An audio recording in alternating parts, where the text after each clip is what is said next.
Салам достор, биздин каналга жазылыңыздар. Башкалар көрсөтпөгөндү биз көрсөтөбүз. Рахмат, урматтуу Дастан Арыспекович. Дастан Далабаевич айтып өттү, маалымат каражаттарында ушул сыяктуу эле дагы бир чоң чуулгандуу окуя бул мына Альфа Телеком.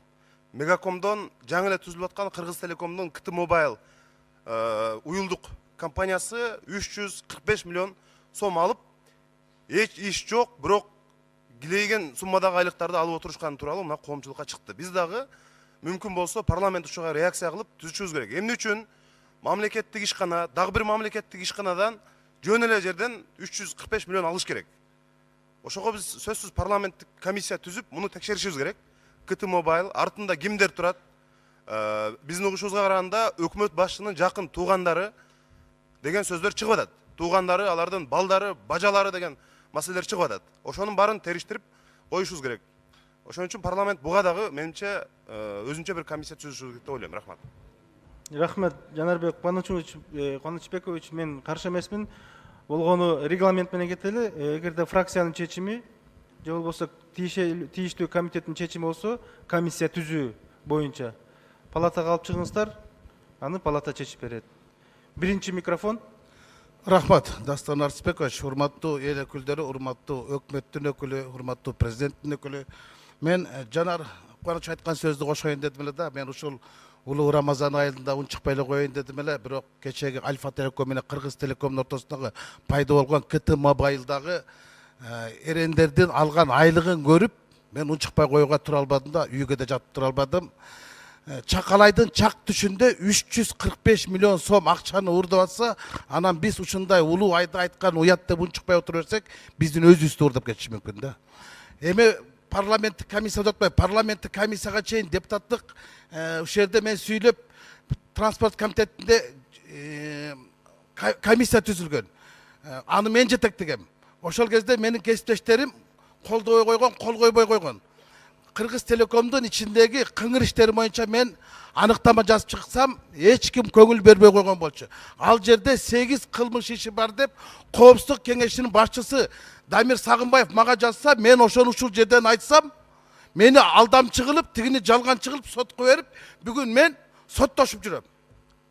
А 8 кылмыш иши сотко өтпөй турат.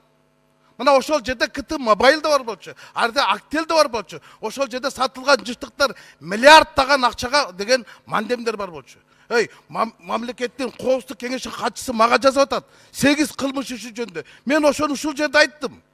Буну өкмөт башчы да билет. Мен ага жазсам, рассмотреть соответствие занимаемой должности Бакыт Ашаршем өтсөң, ал Боронов мага жазыптыр да, сотко өтпөптүр иштепчи. Эми сотко өтпөсө ким күнөөлүү? А бирок 8 кылмыш иши бар экен ачыкталып атпайбы?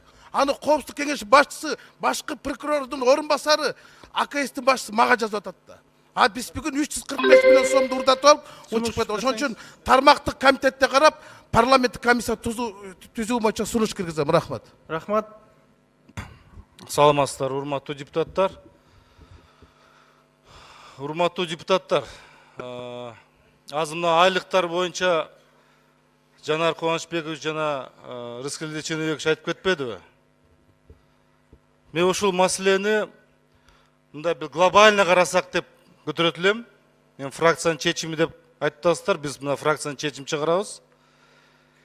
Өзү негизи мына айлыктар боюнча, мамлекет мекемелерде иштеп аткан айлыктар боюнча бир топ маселелерди айтып келебиз. Мына Кыргыз Энерго холдинг жана башка мына азыр КТ Mobile деп чыгып калды. Мындай карасак, урматтуу коллегалар, ушу мамлекеттик мекемелерде иштеп аткан биздин Кыргызстанды ушу саап атышат, эч эле тойбой атышат да. Ушу комиссия түзүп, бүт эле мамлекеттик мекемелерде кандай айлыгы болуп атат, кайсы мыйзамдардын негизинде премия алып аткан болсок, эмненин негизинде премия алып атат, жана кошумча айлыкка кошумча акча каражаттар алып атканда ошол эмненин негизинде алып атат. Ошону бир ревизия кылып койбойлукпу? Ким жаман? Депутаттар жаман деп айтат. Мына бюджетти алар талкалап атышат, бюджетти карап атышат, жеп атышат деген сөздөрдү угуп атабыз. Өзү негизи бюджетти биз кармабайбыз. Бюджетти өзү негизи өкмөт кармайт. Айлыктарды ошол дайындайт. Бүт финансы жагынан бүт өкмөт ошо жагынан көзөмөлдөйт. Өкмөт ошо боюнча эч кандай реакция кылган жок айлыктар боюнча. Ошончо мына Өнүгүү прогресс фракциясы биз да чечим чыгарып беребиз, комитет чыгарса чыгарып берелик.